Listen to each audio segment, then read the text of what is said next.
Good evening, everybody. Welcome to the National Press Club. I'm Angela Greiling-Keene. I'm a board member and the National Press Club Journalism Institute, which is the nonprofit affiliate of the National Press Club. And I am thrilled to welcome all of you tonight, especially our great panelists and all of you in our audience and the people who are going to be watching the recording afterwards, following us on Twitter, everywhere. I am pleased to be welcoming you, especially on behalf of Barbara Cochran, who is the National Press Club Journalism Institute president. I know a lot of you know Barbara, and she really, really would like to be here tonight, but she is, happily for her, traveling abroad, and so unable to be here in person, but she is very much here in spirit. This topic, women in newsroom leadership, is of course a topic that is dear to Barbara, it's dear to me, it's dear to hopefully all of you in the audience. That's probably why you're here. So it's an important conversation that we have been having at the Press Club for some time. When I was National Press Club president last year, it was one of the things that I chose to focus on. And I'm very pleased that we are partnering tonight with Poynter to be continuing the conversation and to have so much interest. So I, at this point, will turn things over to Tim Franklin, my former editor at Bloomberg, and now the head of Poynter. Thank you. Thank you. Good evening, everyone. I'd like to thank our partners at the National Press Club Journalism Institute for co-sponsoring this event tonight. I'd like to thank our panelists as well, a very distinguished group. And I'd like to thank all of you for coming and participating and being part of this discussion. At the Poynter Institute, we view one of our core missions as helping journalism by fostering a discussion about the major issues of the day. And this is certainly one of the major issues of the day. But I also wanted to let you know that for Poynter, this discussion is not going to end tonight. In the next couple of months, we'll have a series of essays on Poynter.org from women newsroom leaders talking about their experiences. And we've also begun fundraising for scholarships for women to attend our Leadership Academy and our management seminars in St. Petersburg, Florida later this year. So this really is a major initiative of Poynter and is an important one. So with that, I would like to introduce our moderator tonight, Jill Geisler, who's the senior faculty leader at Poynter for leadership and management. Jill, take it away. Thank you, Tim. I need your help. The panelists who were gracious enough to give up their time and who you'll meet in a minute are here because they care deeply, but they know you do too. And so we consider this a forum, meaning a conversation, in fact, a community. Some of you know each other, but some of you perhaps don't. And I need your help. I'd like you to introduce yourselves, especially the women in the room, and I need a favor. As you introduce yourself to the person nearby, would you just add these words? And I'm a power-hungry woman. Please, go ahead. Go ahead, introduce. Hello.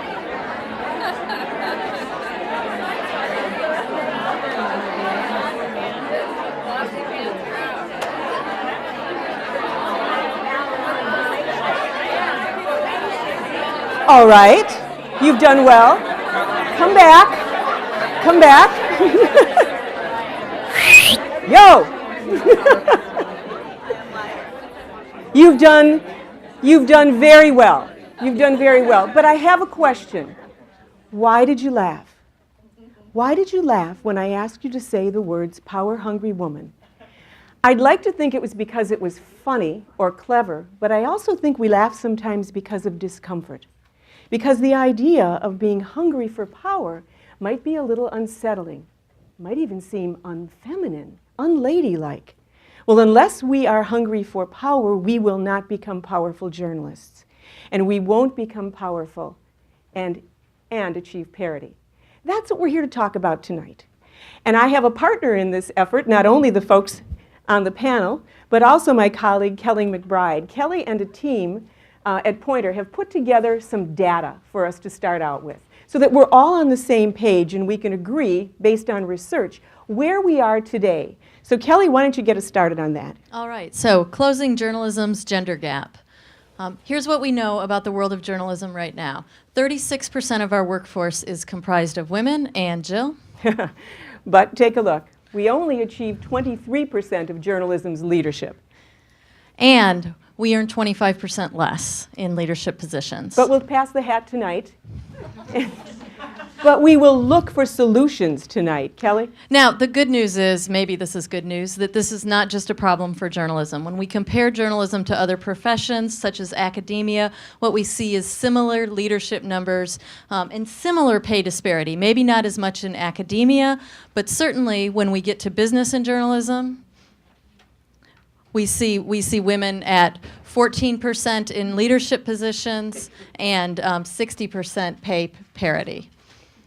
So Go ahead. tech journalism, which is always a sensitive area. There is a report, Julie Burton from the Women's Media Center, most tech startups, 89% all male, correct? Right. And when we look at the numbers in technology, we see very similar numbers to journalism. 20% leadership, 75 cents on every dollar, or 74 cents on every dollar in technology. When we take a closer look at journalism, here's what we see in terms of leadership. Among the top 10 journalism companies, CEOs, women make up 10% of the leaders. Board chairs, 10% again. Board members, we rise to 15%. And then if you take a look at the occupational levels, it may seem like it's doing well up at the finance and administration, but you notice that it includes HR, which means a heavily female-dominated profession sort of bloats that number and makes it seem a little better than it may be. When you go through the rest of our profession, the professional series, these are the journeymen and women. You see about 40%. In middle management, you see women doing quite well. But when we get to senior management, you see a pretty steep fall off and an even steeper fall off when we get to the executive levels. And Eliza Munoz is here from the International Women's Media Foundation, who will tell you that that middle management blockade exists globally, correct? Well, in some countries it's even lower, unfortunately. It just depends where you happen to be at the time, but the glass ceiling is in every country of the world. Yeah. All right. When we look over time, this is probably where I am most surprised. In 1982, women made up 10% of the leadership positions in newspapers, which is the only industry that we really found data for. When you get to 2012, women had climbed to 19%. And when you look at television, it wasn't much higher. We have this social media number, women at 55%, and when we look at specific companies, though, we realize that there are certainly some outliers because, Jill? The new data from Google, Facebook, Yahoo, and LinkedIn indicates we're at about the 20-21% range for women, correct? Anybody want to check that one? Yep. So, 4 women serve as editors-in-chiefs among our top 25 daily newspapers. And then, obviously, of the 25 largest, only 1 publisher is female, but the night's young. There you go. When you look at our schools, though, the numbers are very different. In 1972-73, only 39% of the students enrolled in journalism and mass comm programs were women. That number rose to 59% by the early 80s, and last year, or 2 years ago, was 64%. At some schools, it goes into the 70s. However, again, as the Women's Media Center report says, a lot of those women are not opting into journalism. They're opting into public relations and strategic communications. So 64% of all journalism and mass communication grads are women, and yet 36% of the journalism workforce is made up of women, and 23% of our leadership. So we have a couple of questions. How do we change the numbers? How do we build a better pipeline, especially a pipeline into leadership? And how do we make certain there's parity in pay?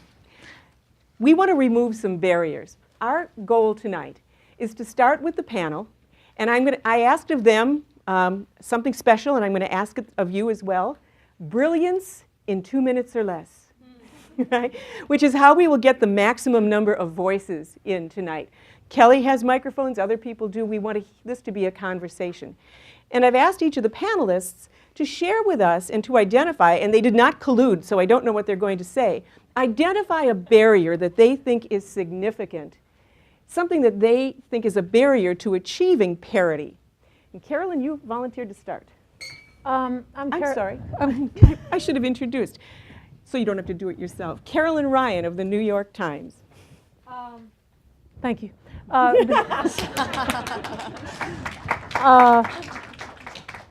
want to tell you a little story. So just so you know a little bit about me, I'm the Washington bureau chief of the New York Times and also the political editor. And I've had a series of big jobs, kind of running big news desks at both the New York Times and the Boston Globe. So I will, the names have not been changed, but they will be concealed in this story. So most of the jobs that I've had in the past, say, decade are overseeing departments of between 60 and 120 people, journalists. So I had this one job overseeing a big news desk, and things were going pretty well. We had run some big stories, we had won some big prizes, all the feedback was positive. And then one person whose name will not be uttered took me aside and said, you know, you're doing great, but I haven't seen you stand up on a desk, Ben Bradley style, and really make the newsroom roar loudly. And I thought about it for a minute because I like to think about these questions of leadership, and I thought, well, first of all, I don't have a great sense of balance. Secondly, I don't think I have the right shoes for desk climbing. But I also started to think a little bit about what our image is of newsroom leaders and how it can be confined and handcuffed and, in my view, overly shaped by somewhat outdated notions of male leadership, and that we all kind of carry around you know, some of these generational types of what we expect people to be as newsroom leaders. And to tell you the truth, I'm thinking about it more and more these days, because one thing that's going on at the Times and other institutions that are similar to it in size and ambition is the next generation of leaders, in my view, is not going to have careers like mine. A lot of the people who we're going to be turning to are people who came in from the digital side, and people who look very different in a whole number of ways from Ben Bradley. You know, they haven't been swashbuckling reporters. They think about telling stories in multimedia fashion. They sometimes come to us from technology companies. And it feels like, to me, the most urgent thing that I can do and that I can help the Times do is help to both identify and acknowledge and elevate styles of leadership that kind of allow for a more creative team. So that feels to me like a very pressing reality right now, and something that I think about a lot. And you know, honestly, at the Times, it's a conversation and an effort that we're really undertaking now. So your barrier is not only jumping ability, but imagery and expectations. Absolutely. Pre-existing expectations. That's well said, yes. I'm going to turn to who on your program might say it's Lynette Klevetson from NPR, but she is tending to what we think is strep throat at the moment.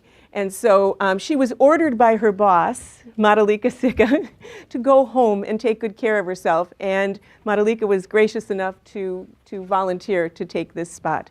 The barrier that you see.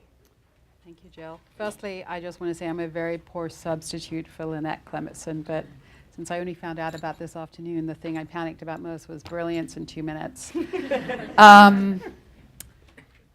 You know, it's interesting that Carolyn talked about leadership styles, because I do think that is probably the single biggest barrier for women.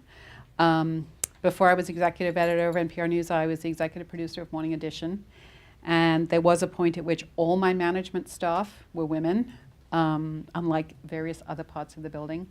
And they were all incredibly different people. And as I picked them, I know that there were a lot of people around the building who were like, really? I'm picking so-and-so and so-and-so? And I was like, because they've all got something different to offer. When you run a 24-hour staff, I think you have to be a little more, dare I say it, nurturing. I think you have to go with the flow a little more. And it was really interesting to me to see how people felt. They had this notion of what a management team should be. And I'd like to think I proved them wrong. Eventually, when one of my people left to go to another show, I did hire a token male. He worked out great. He worked out great at Morning Edition, and in fact, so great that when I moved to become executive editor for News, I hired him as deputy managing editor. But yeah, I think it's the single biggest problem that we have to deal with. Rachel and I were joking earlier about bringing water out and whether we should bring a glass with us or whether we should swig from the bottle. But we all chose the glass. We all chose the glass. Yeah. Now We that- all chose the glass. Now that is interesting because there are lots of conversations about what executive presence or leadership presence is. And many times that is imposed on women. It and is. told you need to have executive presence. Does that mean you drink from the bottle or you drink from the glass? Well, and it's imposed on women in a way that I believe conversations with men are not being had. I mean, there is an assumption that there are conversations that you need to have with women who move into leadership positions that you don't need to have with the men. And I would like to think that when you have women in leadership positions as we are, that we can help change that conversation just a little bit, but we can still be bossy. Anders Gyllenhaal of McClatchy, you've tried to change that conversation, but what barriers do you still see, or what's the one that you find? Well, I think one of the things that's is important to focus on is that the dramatic changes that have occurred in the last 6 years, 5-6 years. I think the progress was pretty good for gender and ethnic representation in our newsroom and leadership. And then all of a sudden we run into a profound tidal wave of change. 18,000 journalism jobs lost. And my point is that our methods for correcting what is clearly a very serious problem are not equal to that. So we've been in a period when it's about survival. So a lot of things have fallen away, and I think this is one of them. So you can see when you look at the numbers, they ebb and they change, and so the question and the barrier is how do we find approaches that are equal to the struggle that we're in the midst of. So which the is economic significant. barrier, It's both not just to salaries and to promotions and to It retention? allows you to take your eyes off some of the things that you've been moving along for a long time. Well, I mean, among those many jobs lost, they tended to be the more recent hires. So all that change from a generation of trying to set these newsrooms up to really, I think, confront this kind of challenge have been washed away. But Susan might disagree with you because some of the senior level leadership left as well. Well, I actually didn't follow the rules, Jill, and because I'm one of those power-hungry, bossy women. But I thought about 5 real reasons that I think we have hit a wall here and even gone backwards. And the first one is the one we first identified, which is sort of the allowable behavior of a female leader and how that is a very different kind of behavior from a male leader. I remember when I was the editor of the Plain Dealer in Cleveland, I hired a female managing editor, and then I also hired a woman to run our editorial page. And I remember the 3 of us once went out speaking to the community, and this man stood up in the back of the room and he said, "What are y'all running, a hen house over there?" I was like, oh my God. But that, I think, was I said, no, we weren't. And I went on. But I do think this sort of notion of this expectation of what a leader looks like is one of those things. And it's why everybody laughed when you said power-hungry woman. I think Anders identified my second reason, which is the industry has been in such turmoil that it allowed us to take our eye off this ball and also the hiring of racial and ethnic minorities. I mean, it became a matter of survival in a lot of ways, and for good reasons or bad reasons, this fell off the table as an issue.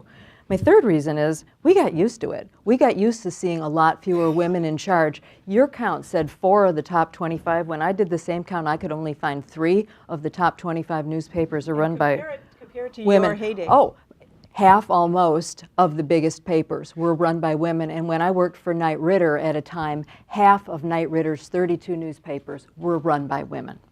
Then my fourth reason was the degree of difficulty of the job became, in the worst of the economic turmoil, on some days almost unbearable. I mean, if you're spending all your time, laying people off and cutting down the size of the newspaper and trying to explain to readers, why you're only delivering on some days of the week and not others, and how you're really getting more with less, which of course wasn't true, then it gets to be the kind of job where on a certain number of days you go home and you say, why am I doing this? This is not why I got into journalism. Then finally, I think, well, two more things. I think we have spent way too much time talking about leaning in or leaning back and not enough time talking about resiliency. Many of us have spent 35 years leaning in so far, we sometimes fell on our face. And sometimes we leaned back so far and we let the guys talk over us and we fell on our butts. But either way, you're falling, you've got to get back up and try again. And then finally, the last thing is, I think we have done a rotten job of selling journalism as a fabulous career to both young men and young women. And I think people look at it and go, my God, what a mess. I don't want anything to do with that, or I can't get paid in that profession, or I don't know how to get a job in that profession. When in fact, this is the best profession ever. But we've sold it to you, Rachel Smolkin, at Politico. and you are that digital future that Carolyn is talking about. You are hiring people who may come from non-traditional backgrounds or traditional backgrounds. For you, what barriers do you identify today? Well, I want to build on Carolyn's great point about the image we have of people in those jobs. And I would say once the women are in those jobs, it's not enough to put them there. We have to support women once they're in those jobs and really think about how we're creating that support, because they're going to deal with all the challenges of our industry that everybody faces, men and women, plus the specific set of challenges they face just for being women. My colleague Susan Glasser wrote a wonderful piece recently after Jill Abramson was ousted from the New York Times called Editing While Female.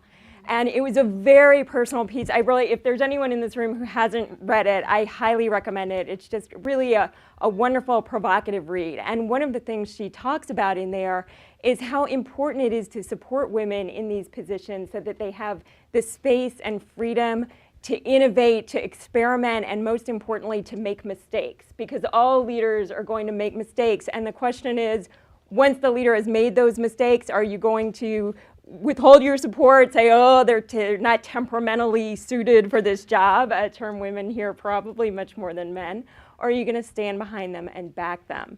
And for anyone who thinks that women are not dealing with specific challenges just for being women, I would refer you to Matt Lauer's Friday interview of Mary Barra, where he asked if she got her job because she's a woman and could she possibly handle her important job and be a mom of 2 children at the same time.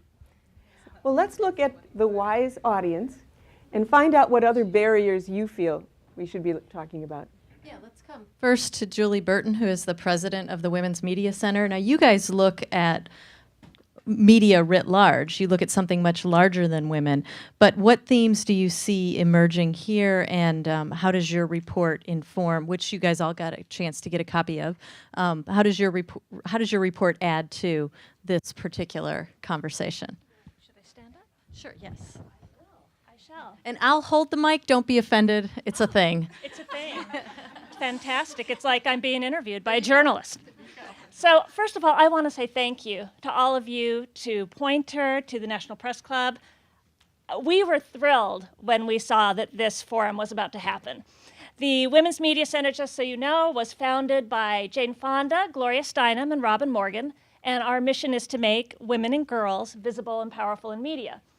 And if you don't know there's a problem or you don't recognize it, there's not a first step or a roadmap of where you need to go, which is why we created the Status of Women in U.S. Media report 3 years ago.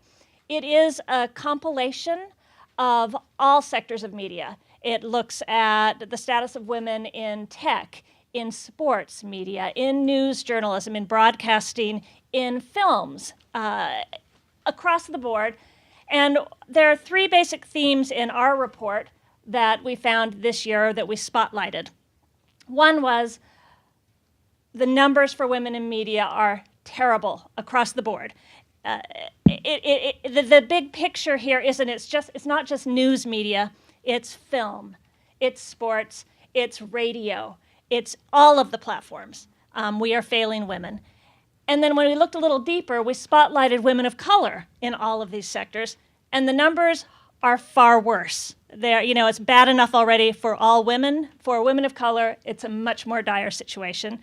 And the numbers that popped up as the worst were women in sports. 90% white, 90% male. So we see these problems. There are recommendations in the back of this Status of Women in U.S. Media report. One of the things that we hope people will take to heart is hiring with intent. Think about the team you're putting together. Think about how it looks, the appearance, what skills they bring. Our team here is a resource to all of you who are journalists. Crystal Williams-Chancellor, many of you may have known when she worked at ASNE. She is the editor of this report, a valuable team member. Rachel Laris is our communications manager. She's a leader on our Name It, Change It to call out sexism directed at women candidates and a whole range of others. Shireen Mitchell is here. There you are. She is our director of web and multimedia. She's also president of the National Council of Women's Organizations. And her handle you may know well. She has a strong voice as Digital Sister. And then we have Kate McCarthy, who works on sources for all of you. Kate, there you are. Kate worked for 2 prime ministers in the UK, major online background. She will help you find sources on every single story because we want to see women from many backgrounds with many skills featured as sources. Is that good? I think I've gone over 2 minutes. Thank you. Thank you. One of your recommendations do a personnel audit was one. Pay attention to work-life issues, raise awareness personally, measure. But one of the things that I saw in here was mentor. And I'd like to ask the group here about mentoring, because I recently saw a piece on the Harvard Business Review that talked about the difference between a mentor and a sponsor. A mentor is someone who gives you advice. A sponsor is someone who actually advocates on your behalf. And this particular researcher happened to say that men were more likely to get sponsors. When you talked about how you hired, I told you that sounded like sponsorship. That was advocacy. How many people in here feel they've been mentored? How many people in here feel you've been sponsored? Well, that's great. There's a good representation of sponsorship. Sorry about you. I was just pondering the difference, and I think it's a good point you're making, yeah. Well, I didn't get any. You didn't get it. We'll talk about that later. We'd like to identify some other barriers. Over here?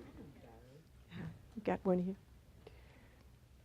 Do we have our other mic runners? Hi, I'm Donna Linewand with USA Today, and many of my former editors are there. Hi, all of you. But I'd like to bring up the sort of path that one takes in a newsroom. I think that leadership can begin from the very beginning, and those of you who are at Knight Ridder will remember the great Janet Chesmer, who started on the women's pages when there were such a thing, and then rose to be editor-in-chief. And I think today many women are still given sort of women's beats. And I'd like to ask you, I cover crime and war and terrorism, so that probably is not considered a woman's beat, but I'd like to ask you all how you would propose making sure that young women who come into the newsroom are not channeled into certain sort of gender-specific roles.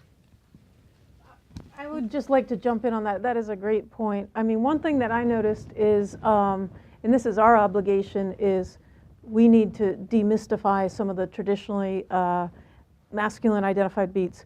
The most powerful thing that happened in terms of our coverage of war, to me, was that some of you may know Elizabeth Buemiller, who's like a brilliant New York Times correspondent, now editor. The fact that Elizabeth Buemiller, who had covered the White House, done it really well, written books, wanted to cover the Pentagon, and put her hand up for the Pentagon, meant so much to women who had never done so. And now we've had multiple people. We now have Helene Cooper covering the Pentagon. But I think the fact that Elizabeth had tackled it sent a signal more broadly to Times reporters, female reporters, that was an option for them. And one thing that we're trying to do when we speak to leadership in editing is to use that same technique and even be more elaborate.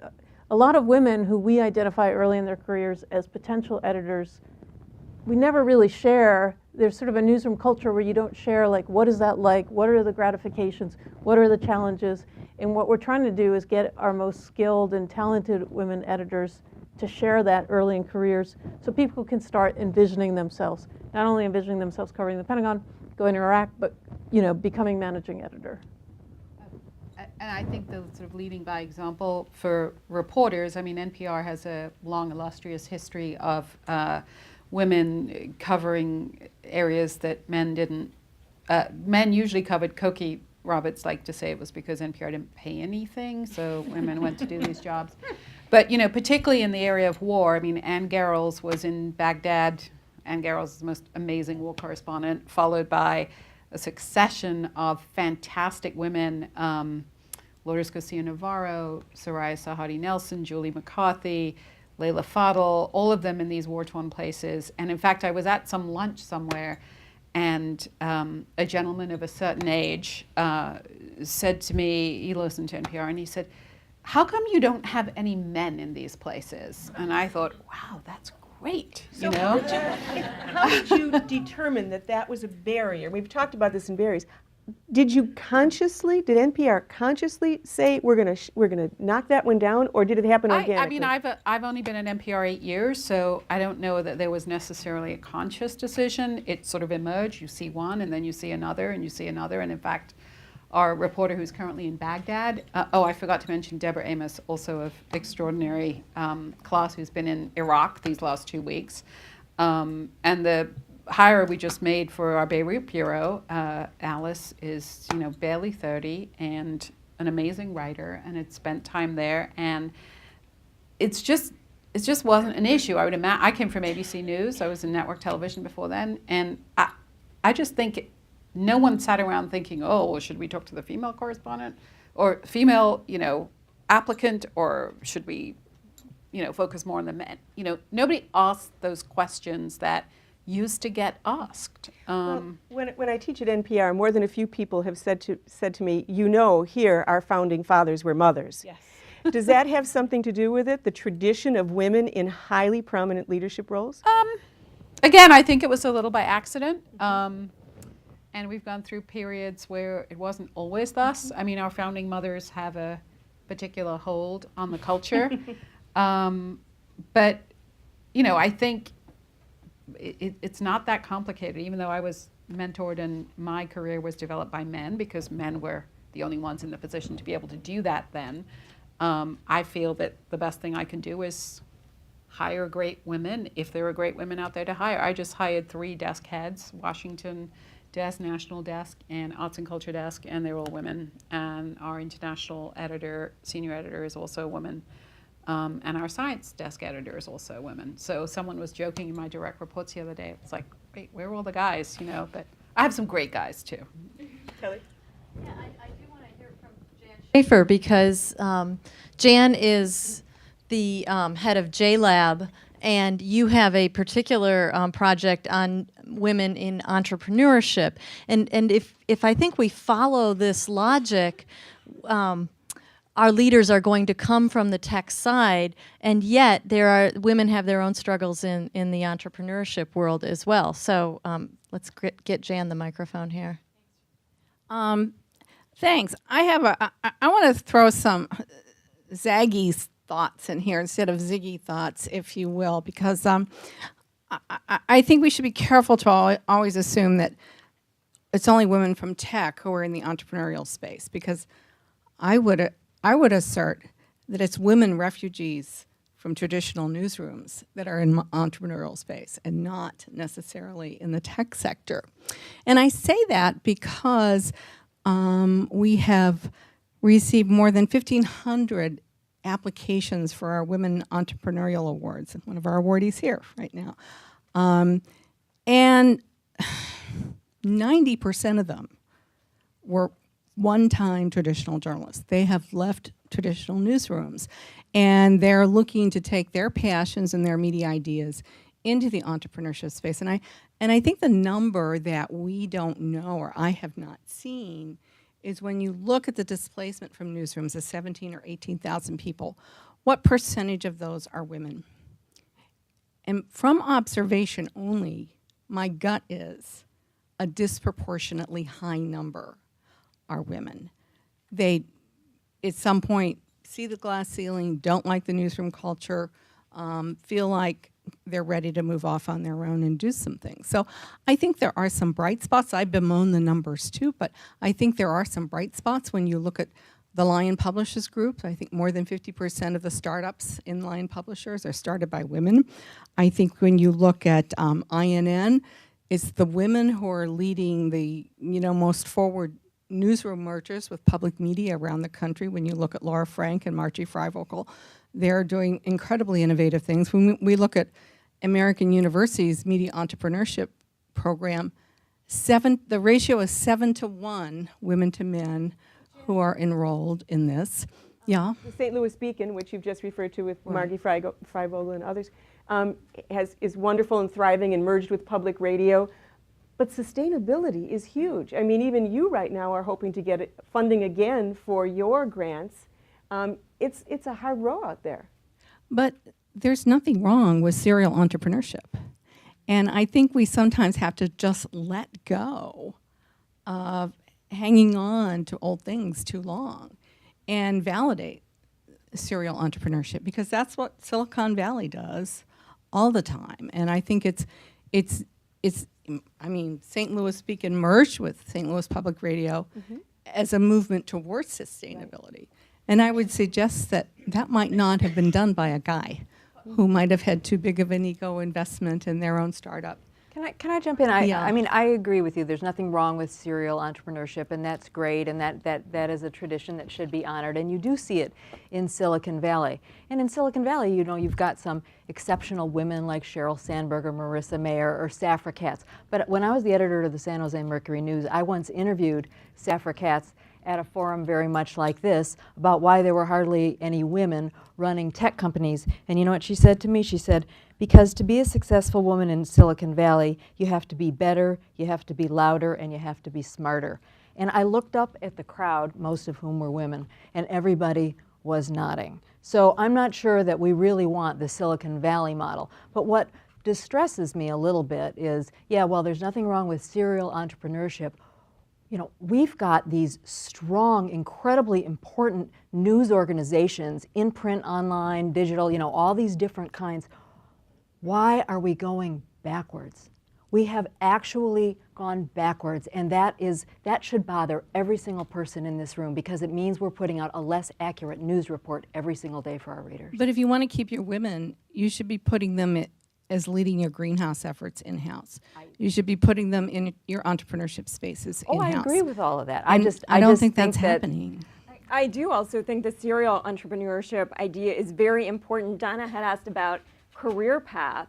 And I think we're living in a time, we used to all be encouraged, come up with your 5-year plan and come up with your 10-year plan. It's still fine to do that if you want to, but you certainly shouldn't be wedded to it, because the world is changing around you every day. And if you're, checking off the boxes on your 5-year plan, you're gonna miss so many great opportunities that just materialized in front of you. And I think part of success, particularly in today's media environment, is being willing to just seize the opportunity that's in front of you that you never thought of and it was nowhere on your radar screen, but here it is. And I think, there are all the gender stereotypes about men being more comfortable as risk takers, but whatever truth there is or is not in that, I think the people who succeed the most today are risk takers. And because of a depressed economy, people who stay in their jobs, in their current jobs, oftentimes earn less because of incremental increases. So if you came in at a lower rate because you're a woman, your frozen salary, your incremental increase is going to be significantly lower over time as well. Kelly? Cherie Mitchell here from the Women's Media Center. Hi. As a woman of color who focused on girls of color in tech since the 1990s. I want to push back a little bit on the Silicon Valley model that's based on meritocracy, which is not actually true.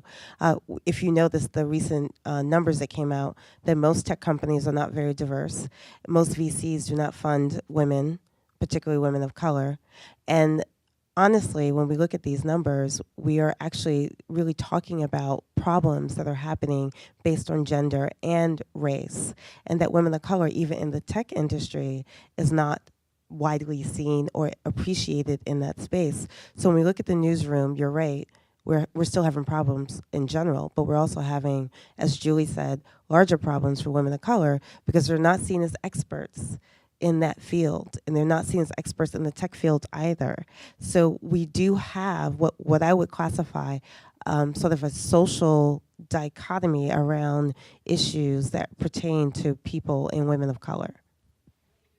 Just to underscore your point, the numbers for Yahoo, out of 12,000 employees, 37% of all of those employees are women, 23% are senior managers. But when it breaks down by ethnicity, 50% are white, 39% are Asian, 4% Hispanic, 2% Black, and 4% who identify themselves as more than one race or ethnicity. So those are pretty chilling numbers that support exactly what you say. Let's go here in the front row. Arlene Lotman, I'm a member of the National Press Club, but I do bring a different perspective because as a journalist, but as a lawyer, I want to bring up another issue. Aside from finding out if you're related to Jake, if I could meet him, that would be great. It's sexist Now comment. you know why we have Sexist you comments, exactly. I was wondering why I was here. I mean, I'm a little different than everybody else. It seems to me that my reason for wanting to always have to want to be a journalist since I'm a little child is because you represent the Constitution of the United States. And I haven't heard anything in my writings. I've been in this for 40 years as the first director of the Governor's Commission on Women, and I can't, I'm sorry that we don't look at it as a very, very important custodian role that we have as journalists. I know I have my custodian role also as a lawyer, but you have the freedom of the press. I mean, it's written there in black and white, big as could be.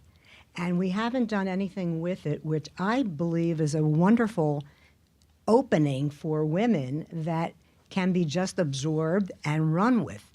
I agree with Ms. Goldberg that we are living in the past.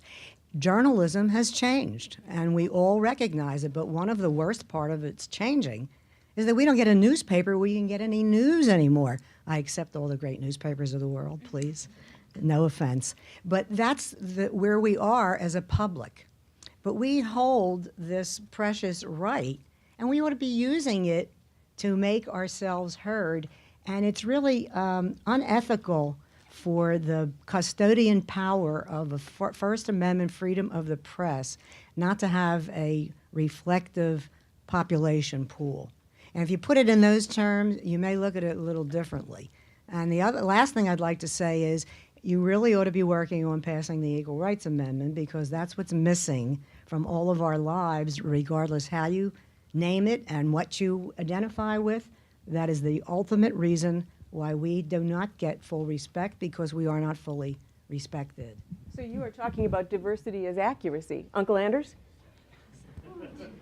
Well, to sort of build on what you're saying a little bit, I think it's a legitimate question about how the tech and digital wing of the business makes progress. But I really do think, and this is kind of what I think you're saying, that we can't lose sight of the fundamental, the lion's share of these jobs, the lion's share of the reach remains with the traditional organizations, and there's just no substitute for basic hard work in this realm.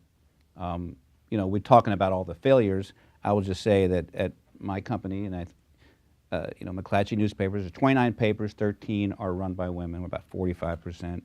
And you don't get there by going out and trying to find women editors. You get there by building the newsroom a little at a time and some degree engineering folks to get them into the positions that will lead to that ability to run the whole place, and sometimes folks will find their own way. But it takes, this is a years-long thing. It's not something that can be changed because we realize we have a crisis now.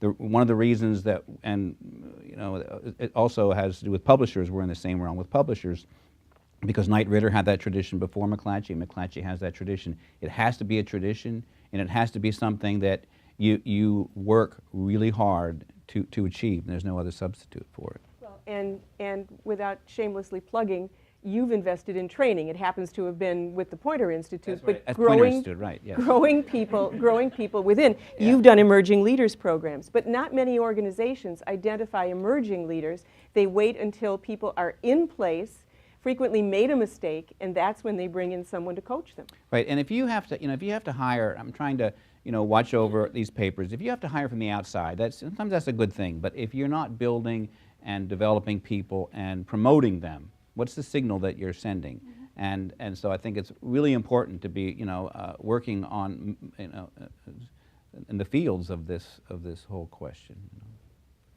Kelly? Lila from U.S. News and World Report has a question that she'd like to ask the panel. Hi, thank you so much.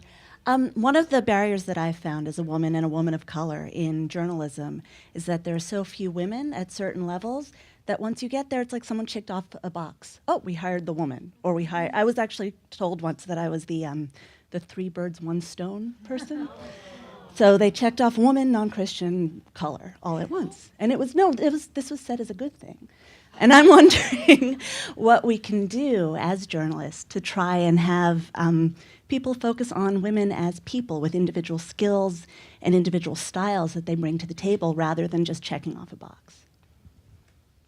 Who wants to? Your point about the numbers, the sheer numbers is why I keep coming back to that. It's just so important that every time somebody gets fired, it doesn't mean that it's some larger indictment of women or, oh my God, we've just gone down by 2/3 of the major newspapers having a woman running it. There need to be enough of a critical mass of women of all kinds, all shades, all ages, all political perspectives, so that when we screw up just like men, and we don't do a good job, and if one of us gets fired, all of a sudden it isn't some big discussion in a room about female leadership in journalism. I've been the first woman a number of times in my career, and people always are asking me about that.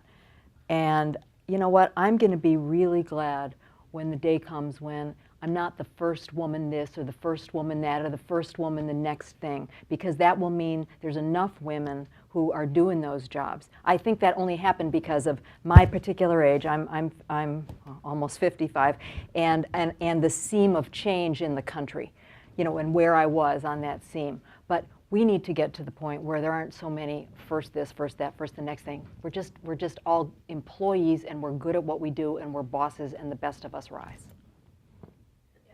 I have Nikki Gamer here, and she is in radio. She's at WYPR. Radio is probably of all the media the worst, where women fare the worst. So Nikki has a question. Hi, yes. I guess my question is, I haven't heard any talk of this larger cultural conversation that comes into play. Woman as superwoman. I hope to have kids, and I feel like that hasn't been addressed. A lot of these news organizations don't even have paid maternity leave. And I feel like that really, I appreciate women who work hard, and I work really hard, but I also want to have a family, I want to have a life, and I don't feel like the newsrooms even today are fostering that sort of a woman, like a whole woman, not just a career woman. So I was hoping you guys could address that. I mean, I wouldn't indict just newsrooms for that. I think we just have to look at how far we've come societally. I mean, I'm of an age where I definitely thought by starting a family I might slow down my career growth or my path. I happen to have a great boss who gave me a promotion before I went on maternity leave because he wanted the promotion to go through before I left, so that when I came back, people didn't say, "Oh, she's been gone," But look at how society deals with issues of parenting and childcare and all those things. I'm the mother of 2 daughters. They go to a girls' school. I'm actually really stunned at how issues still come to me as the mother. When they were at their previous school, I remember distinctly, my kids know enough about what I do and what my husband does that they can help guide, but they were still very little. And the first call is always to mom, always. It doesn't matter what you do, how high level you are, it is always to mom. It's like a Pavlovian response. And I got a call, I got a call from school, oh, Priya's been sick on a field trip and someone needs to pick her up. And I sort of whispered, I was like, I'm on a crack corner in Philadelphia. Can you call my husband? and it was just, and I will tell you, every single friend of mine who is a professional woman has lived that and breathed that. And that says something about how society addresses the issue of childcare and women and the role of mothers versus the role of fathers. And maybe it's changed. I'm sort of at that particular generation. My kids are now 17 and 15. Maybe it's different now, but I doubt it is doubt societal. it. At Poynter, we do a lot of custom training internationally, and our Danish journalists who come in are just stunned at the difference between how parenthood is treated for professionals here, how it, as compared to how it is in Denmark, where mothers or fathers will have leave and health care. Well, it goes back to the Mary Barra question, you know. I mean, it's like, wow. I mean, when a new CEO takes a job, if it's a male, I think half the time you won't even know if they're a parent or know if they're married or, you know, have a relationship or anything. You will know nothing about their familial situation, and no one will think to ask. And those are one of the things that, you know, we've got to change. I hope my daughters will change. But that's real. So you know, newsrooms might be bad. Some newsrooms might be bad, but, you know, we need to look everywhere else as well. If I can make one more point on that, though, before we move on, I would caution against making decisions in your career because you think it will be hard as a mother or because you might be a mother one day and you want to plan for it. I would say try it, and if it's too hard, you can always readjust. Meaning, yes, I have 2 kids. My daughter's 9, my son is 5, and it's hard. I'm the managing editor at Politico for news, and so I'm in a 24/7 job with my 2 kids. My husband does a disproportionate amount of the cooking, thankfully, since I can't cook, and picking up the kids. But I know at each stage when there's been a promotion or a new job for me, and I've gone home and said, oh, should I do this because, you know, it's a big job and I've got the kids, my husband looks at me and says, of course you should do it. You should go try it. And to the extent you can kind of take that and just try it, you can always make an adjustment in your life if it's not working. Kelly? To the front row here. Exactly.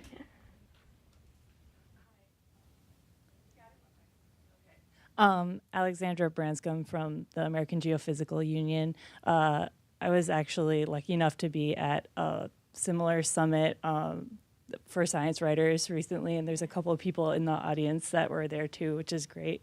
But one thing that came up, which follows along with the last question, is how women can get and maintain their perception as professionals.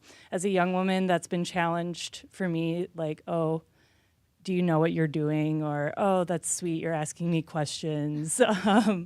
But different people brought up that challenge after going away on maternity leave and coming back, or taking time off and trying to come back as a journalist. And then as women age, being challenged with that. So I was wondering maybe how that culture has changed, or how you think it could be changed, what has to happen?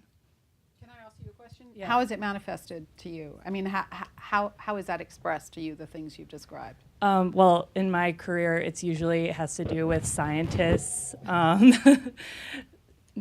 not quite understanding what I do as a science writer, but also realizing, oh, Alexandra, that's a woman's name, and then getting my drafts back and saying, oh, well, you got everything wrong, you're clearly inexperienced.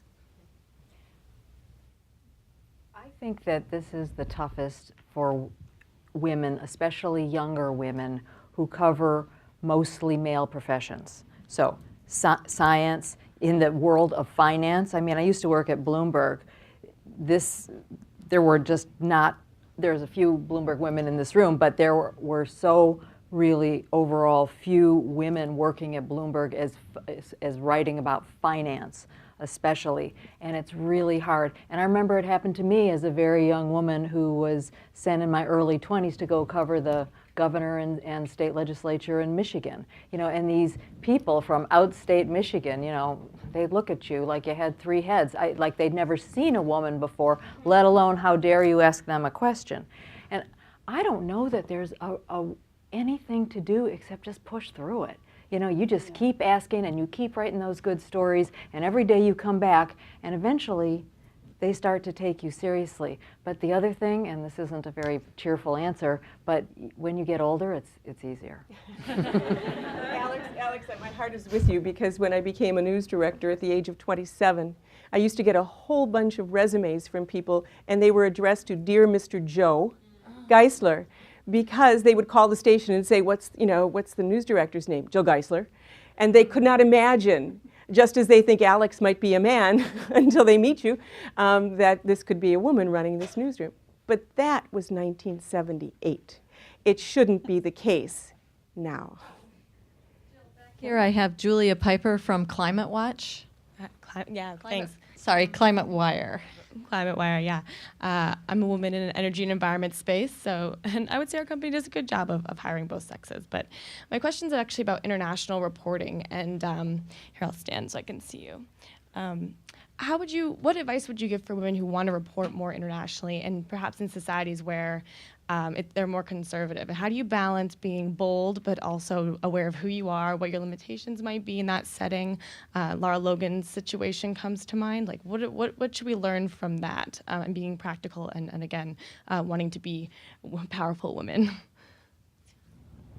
Who wants it? I mean, I would say if that's what you want to do, you go do it. And you take the same precautions that you would take if you were a male in a lot of these places. I actually think women get to tell stories that men will never be able to touch in a lot of these places. And I would point to the reporting of our Kabul bureau chief for a long time, Zahidi Nelson.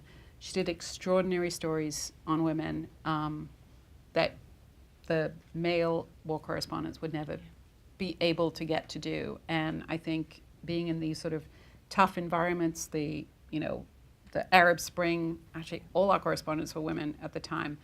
I think if you go in knowing that this is what you want to do, don't go in with what you think are people's preconceived notions.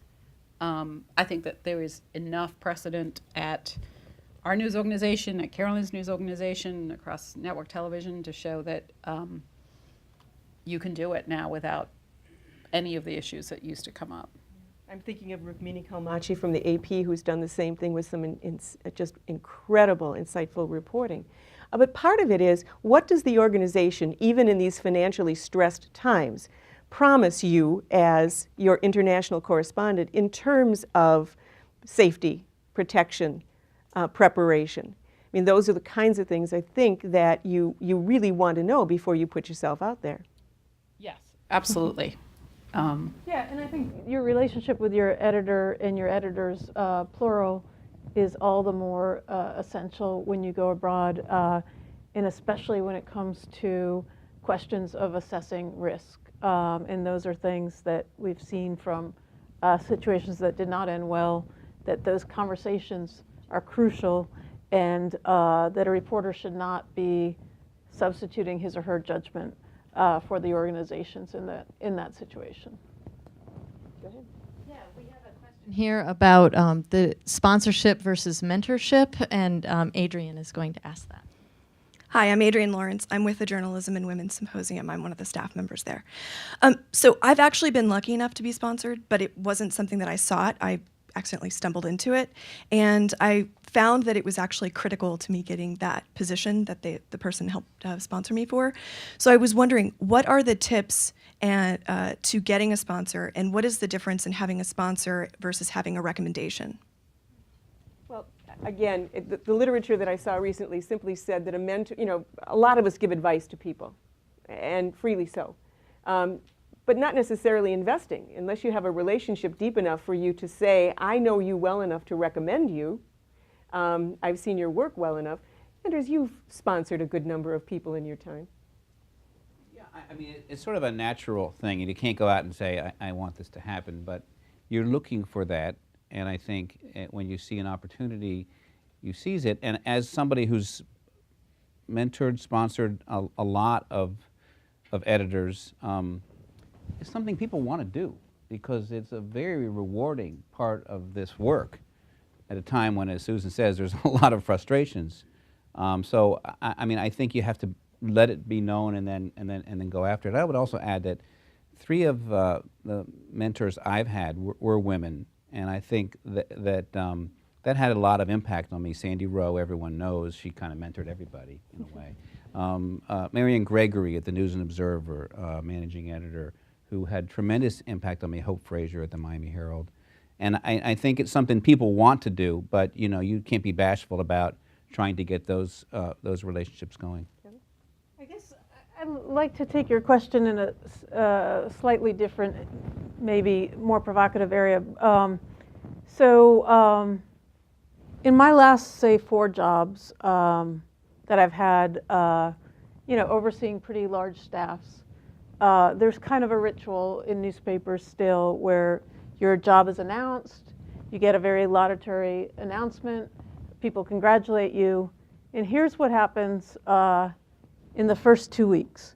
In the first 2 weeks that I have a job, let's say there are 100 people I'm overseeing, between, say, 7 and 10 people will knock on my door to tell me that they need a raise.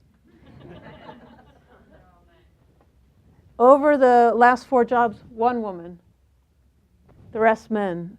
And I guess it kind of, what you said sort of spoke to me on this question of bashfulness and who to ask. I guess if I were to say one thing, which is to reach out and to put yourself forward and not to be afraid to engage, senior members of whatever organization you happen to work in. I am really struck by the reflex and conditioning that men seem to have when it comes to a moment like this. Oh, of course, there's a new person in town, and I'm very deserving, and so I'm going to go and ask for what I deserve. And I would suggest, even though everyone's busy, that you deserve a mentor. You deserve support. You deserve somebody who's invested in your career. So to the degree that when we leave this room, we can kind of banish bashfulness, we'll have done something. Well, could I jump on this? I think this is one of the most important points. In managing newsrooms for 20-some years now, it is an astounding difference between how men act and women act around the subjects of money and asking for help and essentially demanding to be noticed. And it is an astonishing thing. I mean, the men come in there and they say, I need a raise, I've been doing a great job, I've gotten 15 front page stories in the last 3 weeks, I'm kicking butt for you, and you're not paying me enough, and if you don't pay me more, I'm gonna go somewhere else. And the women, and I wish I were joking, but the women come in and say, well, I know it's been a really tough year at the paper, but I'm just sort of was wondering if maybe I could get a raise. All right, no, I'm really sorry to even raise it. And I wish I weren't kidding, but it's almost that bad. Can I tell you why? It's interesting. There's the Harvard Kennedy School just did a piece that talked about the social cost of women asking for more. And they've actually done videotaped studies of women and men in situations in which they were negotiating salaries.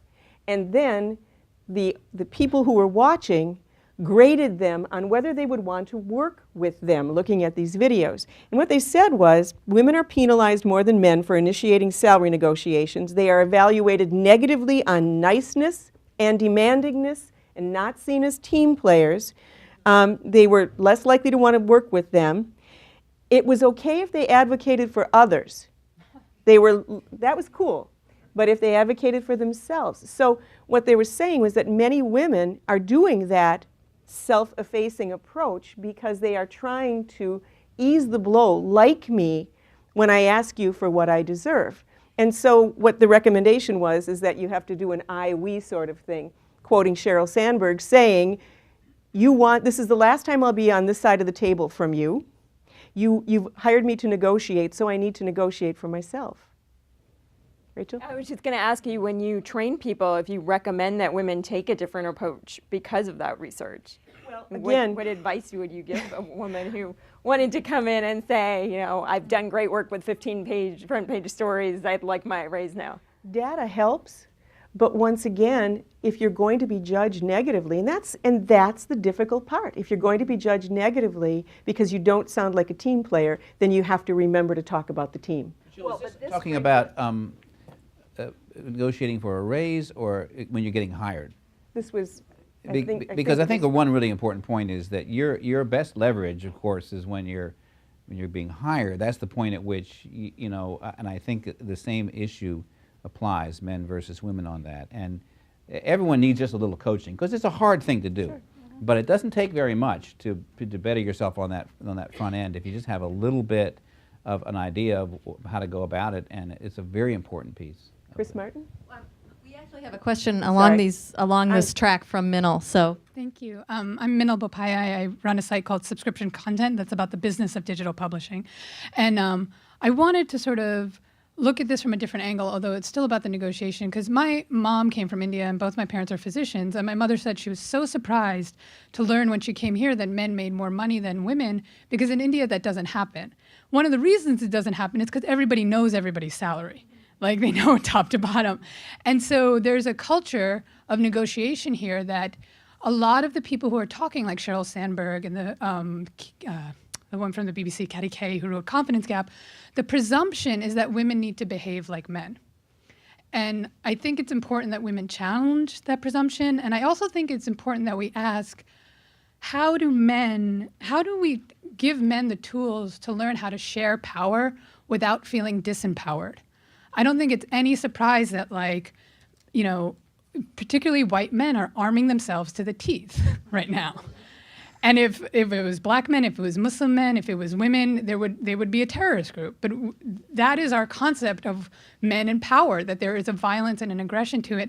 And we really are not willing to even ask the question. I mean, I follow the Women's Media Center, and I love their work, but I was so dismayed to see the backlash over Obama's initiative for boys.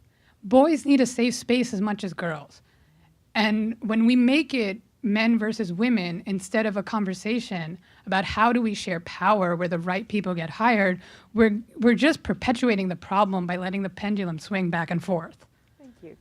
I don't think that women should need to become men to do their job successfully. I'm not saying that at all. But I do think this kind of brings us full circle back to when you asked what are the barriers. And it is the barrier of what is an acceptable range of behavior for a woman in an office setting and what is the range for a man, right? A man has a much, much bigger range of acceptable behavior to be successful, and a woman has a narrower range. And I think changing that and equalizing that is so key to our eventual success. One description for this is second-generation bias. We no longer hang a sign that says no girls allowed.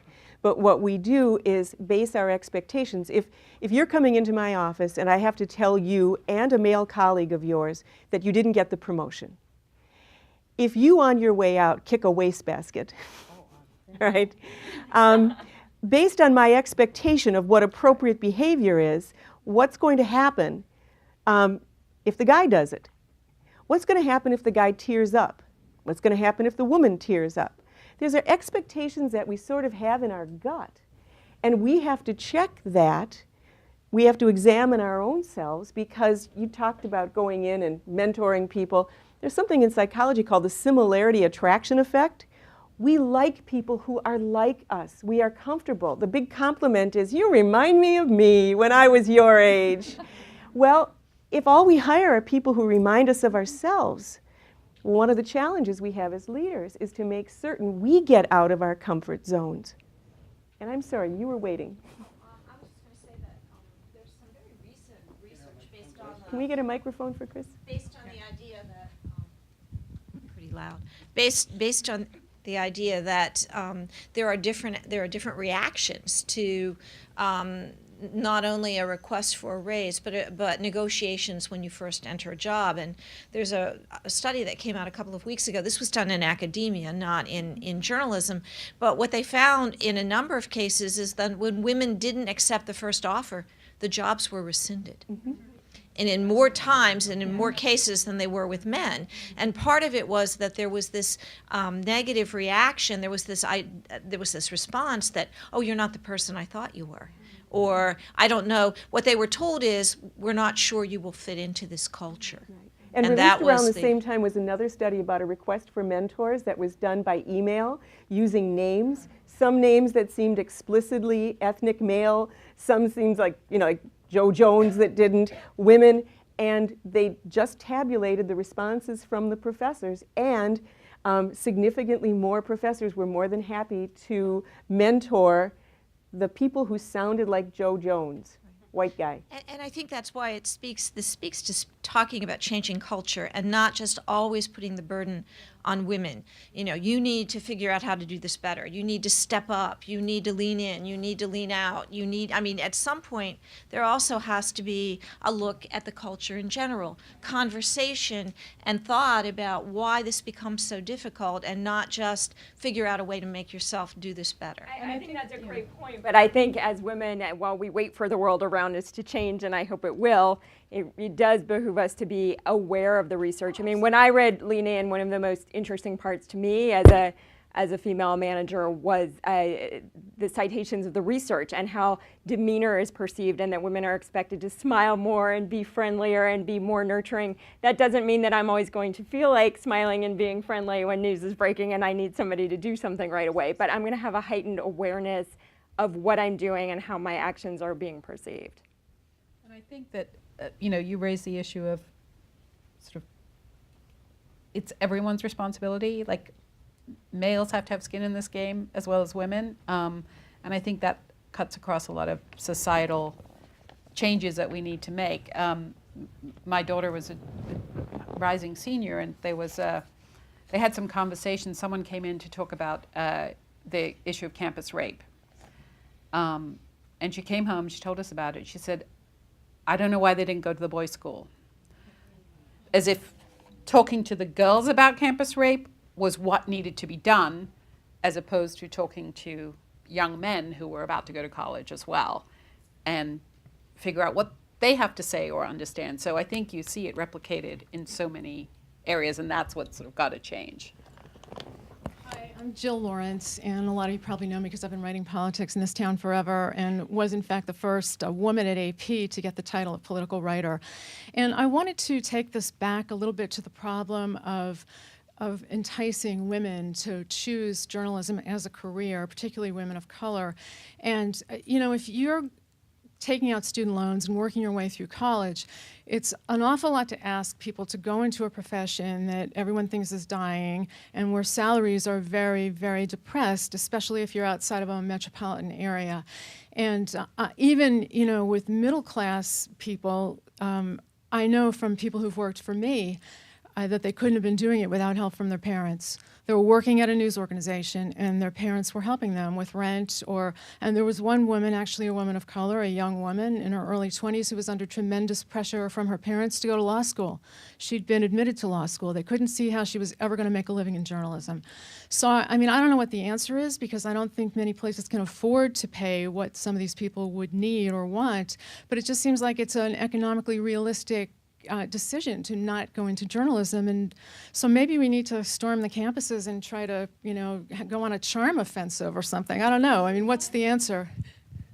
This is a really important point, and I agonize about this a lot, and especially this time of year, because this time of year is when a lot of the interns land in these institutions. And what I'm really worried about is for a working class, for less affluent, for some ethnic racial minorities, that journalism seems to be a career of the well-off. And as the industry has shrunken, it worries me all the more, because it feels like the people who are able and willing to take, say, an unpaid internship or cobble together something from a blog just to get the clips are increasingly people who do have some kind of subsidy or have wealthy parents. And I don't know the answer. I mean, I can tell you that I think about it a lot, and we look for opportunities to attract people from different places. But it's a real problem. And like I said, this time of year, I really think about it. Just, I mean, it's intern season, and you sort of see the Ivy League kids and the kids from Scarsdale arriving. Nothing against Scarsdale, great town, but you know, those people are not going to. You need a wide band of brains and viewpoints. I think free internships are immoral. I think people should be paid for their work. And the one thing that, I mean, it's just flat out wrong. I don't care if you're a nonprofit. Too. Well, So okay, that's but a factor. but in journalism these days, half of these kids are being, you know, given the opportunity to work their butts off for free all summer long.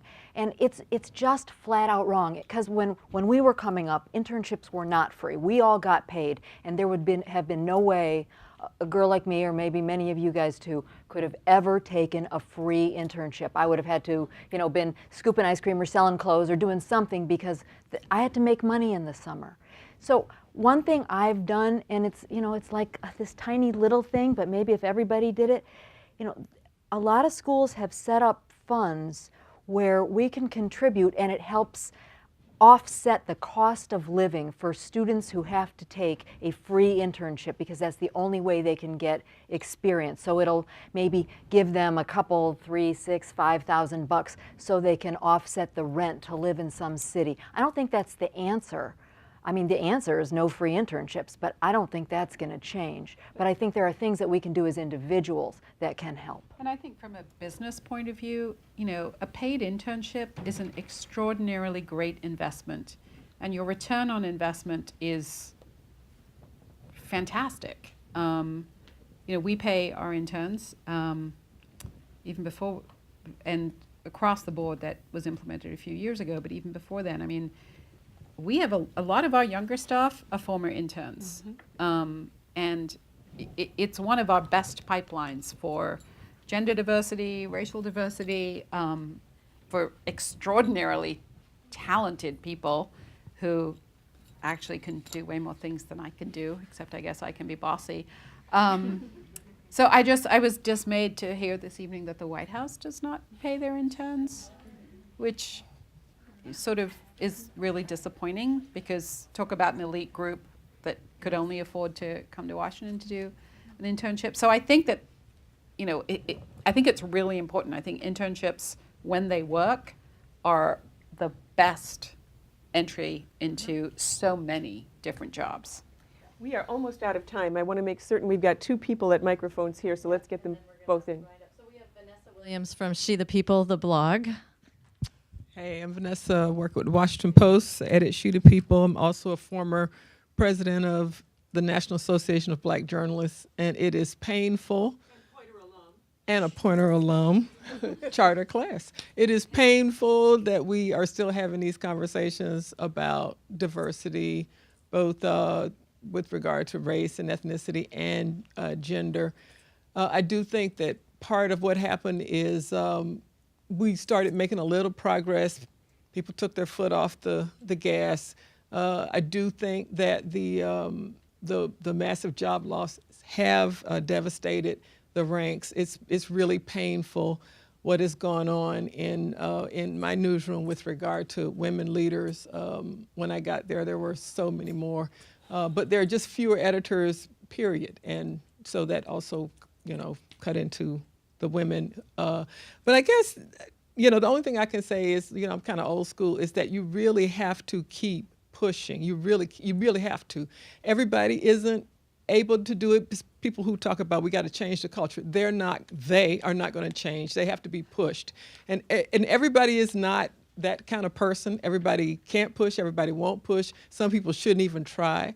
But those of us who, and there are some sacrifices for pushing, because then you become a bitchy woman and a pain in the butt. But hey, you know, those of us who are able and willing and have those skills should just really have to do that on behalf of our sisters, of our younger sisters. We just have to do it. And again, I know that sounds like old schools and 60s, but that is the truth. And it is collectively and individually. It is going in and say you really need to give so-and-so a shot. It is being unafraid to say that. I think sometimes women and journalists and people of color are afraid to put their neck out there because if they're wrong, then they've screwed up. And I go, so what? You know, you gave them a chance. They didn't live up to it, fine, let's move on. But you just have to be willing to put yourself out there. You can't let people sort of guilt trip you or make you feel bad because, you know, you're trying or you're trying to make things better or you're doing what guys get. Guys get chances. They screw up, you know, it's not the end of the world. They move on sometimes to get promoted. My point is you just, no, seriously, you can't be afraid. And like I said, it's not for everybody to do, but those of us who have those sort of fighting genes, we got to keep fighting. All right, there you go. A 30-second piggyback on your comments. One of the most, I do think teaming up and turning to female colleagues can be very effective here. One of the most effective efforts that I was in a department where another woman and I were seen as competitors for potentially taking over the department, and that's how we were viewed sort of from the outside. And she and I both got together and decided we were going to go to the boss to say that we both should be paid more. And I think people who had been accustomed to kind of playing us off one another were surprised, but you know, turning to people to have those honest conversations and sometimes teaming up to just, you know, bolster your own kind of courage about it can be very effective. Last word. And I don't know if I should really follow it up, but I guess I have a question about, you know, the data shows a lot of our bosses are male. And so I was wondering, you know, if there were specifics about how do we talk to our male bosses about these problems and about increasing diversity at our workplaces. I've been in situations, I've worked at 3 organizations now where they've had great diversity at the bottom and not great diversity at the top, and the male bosses have been very aware of that. The male white bosses have been very aware of that, and they've come to a lot of the women and said, you know, we notice that there's not a lot of retention. We know that we realize that this is a problem and we don't know how to fix it either. Like help us? And a lot of the women are like, I don't know either. Like it gets really complicated. I don't know how to have this conversation with them. And so if there's any suggestions for, you know, how can we go to our male bosses and say, hey, we've noticed there's this problem. Let's work together on improving diversity at this workplace. One of the issues that comes up frequently, and it's come up in the research that we've seen, it came up in an ASNE study years ago, was the idea that many women feel at the mid-level of the organization that their ideas do not get traction. That for reasons, the stories they pitch, the ideas they have, for some reason are not being listened to. And that, their bosses say, could be a failure to pitch effectively. We've been a part of doing training that helped people actually pitch better, pitch ideas, pitch stories, and to catch better. And I would just suggest that everyone here, when you realize that there's somebody who's going to leave a job because they don't feel like they can move forward with an idea, not even a promotion, but an idea, then we are really responsible for shoving them out the door. And one point on your question, which is what do you do in that organization, is there are best practices, particularly when we have what clearly is a crisis underway. A company should be measuring and publishing what the results are and gender and ethnic diversity on a regular basis twice a year. There needs to be an awareness and a public element to this that opens the discussions. And now that may be hard if that doesn't exist, but you just need to look around at those companies that are succeeding and saying, well here's the way it's done there, and why don't we have that kind of a process? I think those kind of things, you're not making a particular, you're arguing about the specifics that other people are doing, which is a good way to make your point come across. Anders, you're talking about a lot more transparency than a lot of companies have been willing to take part in. The ASNE survey traditionally did not really get much traction with digital organizations. So this new data from Google and Yahoo is surprising. What are you saying? People should be doing more internal analysis? I mean, how about the companies we represent. Do you know what your numbers are and what the programs are? I think the answer is probably yes in every one of these cases. Now, I'm going in a different direction. okay, So, let's go in that direction. I just wanted to circle back to your question, because as a boss, I'm not male, but there is something that you could be helpful to me with. And I feel like in organizations of all kinds, or in fields of all kinds, there are circles of competence. Like, good people tend to know other good people.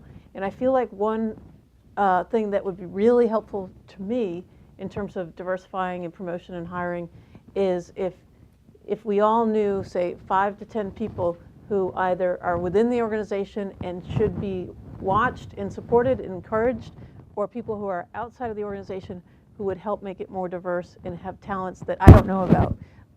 And that feels like something that you can do for any boss that would be hugely helpful. And sometimes happens informally, but doesn't happen enough. We talked earlier about critical mass, and I would say along with that point that pipeline is equally important. And if there's not a critical mass of women at every level of the pipeline, then there's a problem in your organization, beginning with the entry-level jobs, the interns, the earliest breaking news reporters, to the most senior managers in the organization. And if any part of that is underrepresented, then that's an area that needs to be fixed. Just on the point of transparency, real quickly, is that I think the results of what you're seeing happening at Google and Facebook, where there's attention being paid to it, I think that's going to lead somewhere. I mean, these are companies that are not struggling, right? And so I think that's a place where you put pressure on them, make it public. Any manager knows what you measure is what you value. If you measure it, then it's something that's of importance to your organization. If you haven't measured it, and this isn't necessarily a call for quotas or anything like that, it's attention, it's intention as well, to know where you stand and know what has caused you to be where you are. In the most diverse organizations I've ever worked at, the ones that most reflected the communities we covered, we set out to make sure that every hiring pool contained a diverse group of candidates. We looked and we looked and we looked until we found a diverse group of qualified candidates, and then we started the serious interview process. You didn't just interview, the first 3 white guys who showed up. And that it has to be intentional, and you have to do it, and it isn't always easy, and it takes longer, and it's hard. But there's no way you're going to diversify your workforce if you're not talking to a diverse candidate pool. I'll just tell a story about that. Is there time? That I have two really great editing jobs open right really? now, by the way. Running Hilton Head, South Carolina, and State College. We had really great numbers of people applying for these because we didn't have necessarily folks that were going to move up. But the applicants were very lacking diversity in every respect. And so we've just held on and sent the word out and tried again, and now we're beginning to get there. Why is that happening? I mean, some of it's because people can't move like they used to. It's much harder to make those changes, but it's probably a good example of you've got you can't just take what comes in. You've really got to work these things. And if you're interested in this job, let me know. Going back to your point about helping your bosses, or helping anyone in your company, letting people know who you know. We all come from different experiences, and we come across different people along the way, and you need to get word out, in your company of people that you know, people that you've heard about, because actually we all have very small pools. Mine, of course, is huge because I'm Indian, and I must know all 1 billion Indians. And everyone comes to me and is like, do you know so-and-so? And it's like, oh, yeah, of course, they're Indian, right? No, I don't actually know all of the Indians.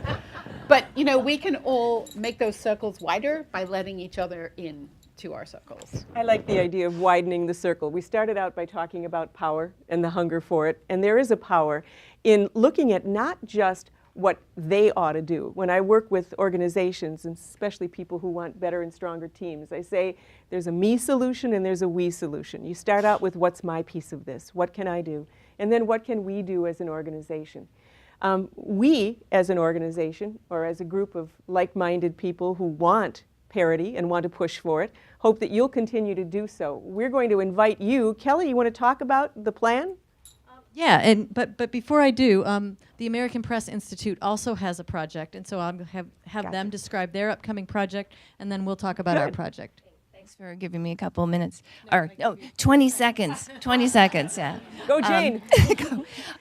We do have an upcoming journalist survey that we believe that is going to be one of the largest survey of journalists that's been done. And it will go into a number of different things, but we will be asking a lot of demographic questions, and we will be asking people where they are now, when they quit journalism, why they quit journalism, where do you think you will be in 5 years, and we'll be able to parse that by gender. So I think it's going to be really interesting. If it lands in your mailbox, please take the survey. All right, and get the word out on that. We have two initiatives. First, come back. So our hashtag today is Push for Parity, and we are soliciting essays for a project at Poynter.org. We want your personal essays on the barriers that women in journalism face. We want you to tell us a story about what you've witnessed or overcome or endured. And we're specifically interested in issues of evaluation, promotion, and pay, but we don't want to limit you to that. So we want to be surprised as well. You can email us pitches and first paragraphs to pushforparity@poynter.org. And our plan is to initially publish them on poynter.org and then bring them together in a broader publication in one place. Could be an ebook, could be a hard book, could be both. In addition to that, we are doing scholarships for women in leadership. Jill, do you want to take that one on? We have a leadership academy, and Chris Martin, who is with the Poynter, the head of the Poynter Foundation, is going to be looking at an effort, or it's launched an effort, to find more opportunities for women to attend. I'm also happy to tell you that Barbara Cochran, who is president of the National Press Club Journalism Institute, has already proposed and has located a panel at the EIJ convention in Nashville later this summer that she and I will co-moderate with an equally brilliant, almost as brilliant panel and a conversation as well. Because we don't want this to be a one-off. We don't want to walk out of the room and say, well, that was that. Not until we have completed the push for parity. So thank you. And thank all of our panelists.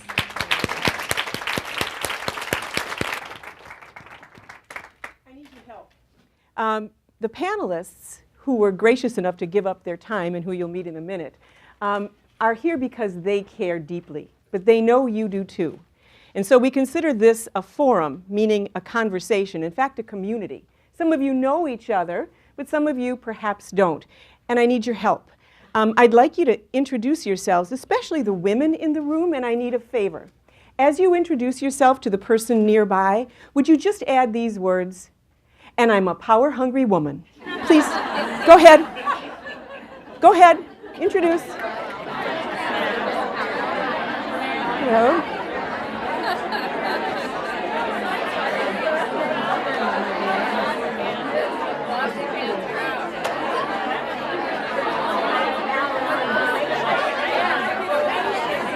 All right, you've done well. Come back. Come back. Yo! You've done very well. You've done very well. But I have a question. Why did you laugh? Why did you laugh when I asked you to say the words power-hungry woman? I'd like to think it was because it was funny or clever, but I also think we laugh sometimes because of discomfort. Because the idea of being hungry for power might be a little unsettling, might even seem unfeminine, unladylike. Well, unless we are hungry for power, we will not become powerful journalists. And we won't become powerful and achieve parity. That's what we're here to talk about tonight. And I have a partner in this effort, not only the folks on the panel, but also my colleague, Kelly McBride. Kelly and a team at Poynter have put together some data for us to start out with, so that we're all on the same page and we can agree, based on research, where we are today. So Kelly, why don't you get us started on that? All right, so closing journalism's gender gap. Here's what we know about the world of journalism right now. 36% of our workforce is comprised of women, and Jill? But take a look. We only achieved 23% of journalism's leadership. And we earn 25% less in leadership positions. But we'll pass the hat tonight. But we will look for solutions tonight. Kelly? Now, the good news is, maybe this is good news, that big jobs, kind of running big news desks at both the New York Times and the Boston Globe. So I will, the names have not been changed, but they will be concealed in this story. So most of the jobs that I've had in the past, say, decade are overseeing departments of between 60 and 120 people, journalists. So I had this one job overseeing a big news desk, and things were going pretty well. We had run some big stories, we had won some big prizes, all the feedback was positive. And then one person, whose name will not be uttered, took me aside and said, you know, you're doing great, but I haven't seen you stand up on a desk, Ben Bradley style, and really make the newsroom roar loudly. I thought about it for a minute because I like to think about these questions of leadership, and I thought, well, first of all, I don't have a great sense of balance. Secondly, I don't think I have the right shoes for desk climbing.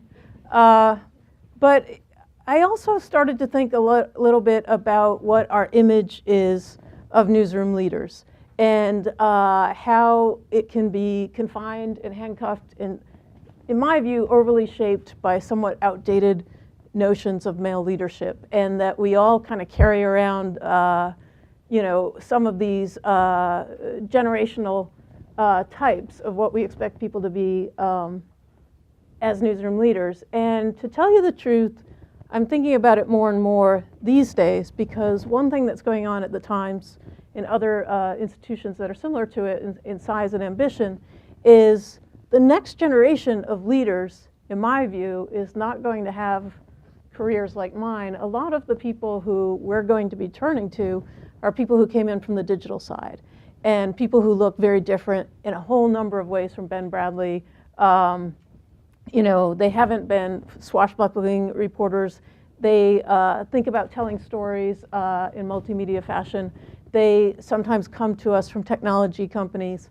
And it feels like, to me, the most urgent thing that I can do and that I can help the Times do. This is not just a problem for journalism. When we compare journalism to other professions, such as academia, what we see is similar leadership numbers and similar pay disparity. Maybe not as much in academia, but certainly when we get to business and journalism, we see women at 14% in leadership positions and 60% pay parity. Go ahead. Tech journalism, which is always a sensitive area. There is a report, Julie Burton from the Women's Media Center, most tech startups, what, 89% all male, correct? Right. And when we look at the numbers in technology, we see very similar numbers to journalism. 20% leadership, 75 cents on every dollar, or 74 cents on every dollar in technology. When we take a closer look at journalism, here's what we see in terms of leadership. Among the top 10 journalism companies, CEOs, women make up 10% of the leaders. Board chairs, 10% again. Board members, we rise to 15%. And then if you take a look at the occupational levels, it may seem like it's doing well up at the finance and administration, but you notice that it includes HR, which means a heavily female-dominated profession sort of bloats that number and makes it seem a little better than it may be. When you go through the rest of our profession, the professional series, these are the journeymen and women. You see about 40%. In middle management, you see women doing quite well. But when we get to senior management, you see a pretty steep fall off, and an even steeper fall off when we get to the executive levels. And Eliza Munoz is here from the International Women's Media Foundation, who will tell you that that middle management blockade exists globally, correct?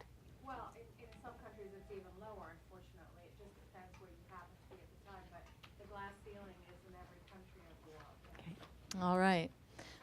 When we look over time, this is probably where I am most surprised. In 1982, women made up 10% of the leadership positions in newspapers, which is the only industry that we really found data for. When you get to 2012, women had climbed to 19%. And when you look at television, it wasn't much higher. We have this social media number, women at 55%, and when we look at specific companies. Good evening, everybody.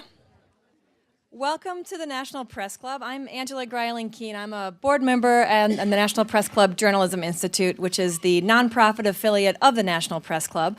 And I am thrilled to welcome all of you tonight, especially our great panelists and all of you in our audience and the people who are going to be watching the recording afterwards, following us on Twitter, everywhere.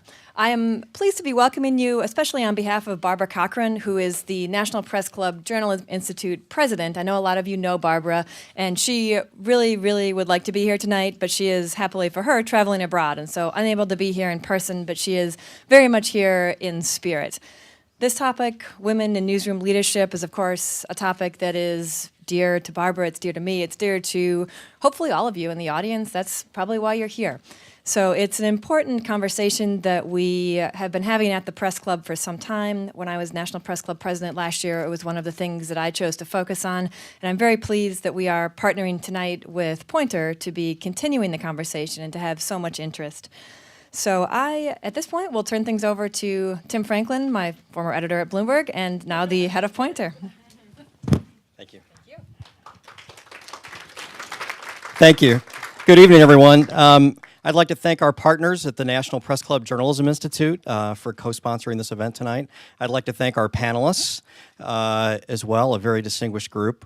And I'd like to thank all of you for coming and participating and being part of this discussion. At the Poynter Institute, we view one of our core missions as helping journalism by fostering a discussion about the major issues of the day. And this is certainly one of the major issues of the day. But I also wanted to let you know that for Poynter, this discussion is not going to end tonight. In the next couple of months, we'll have a series of essays on Poynter.org from women newsroom leaders talking about their experiences.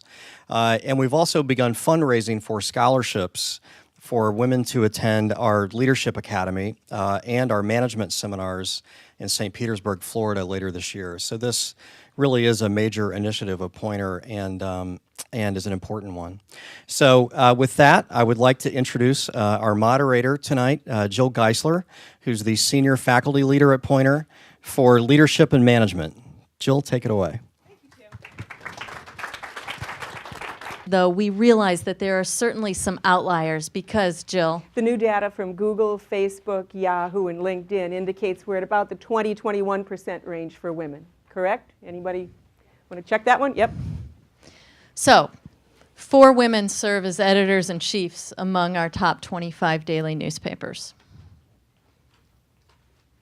And then, obviously, of the 25 largest, only 1 publisher is female, but the night's young. There you go.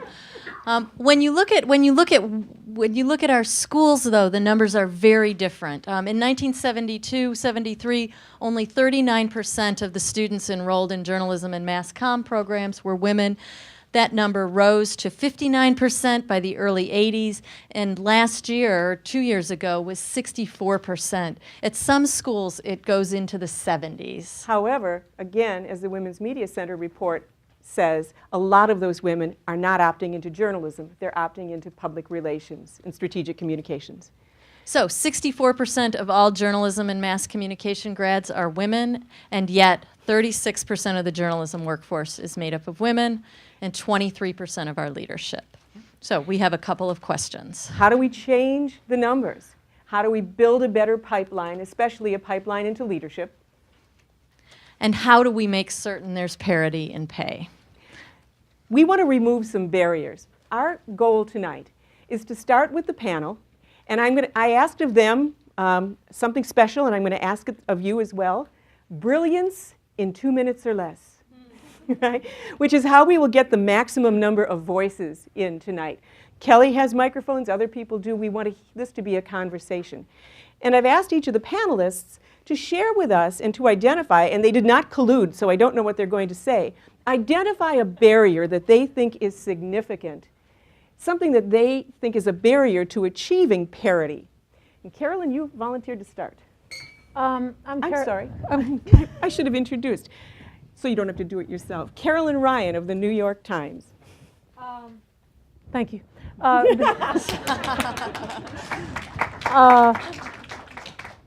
want to tell you a little story. So just so you know a little bit about me, I'm the Washington bureau chief of the New York Times and also the political editor. And I've had a series of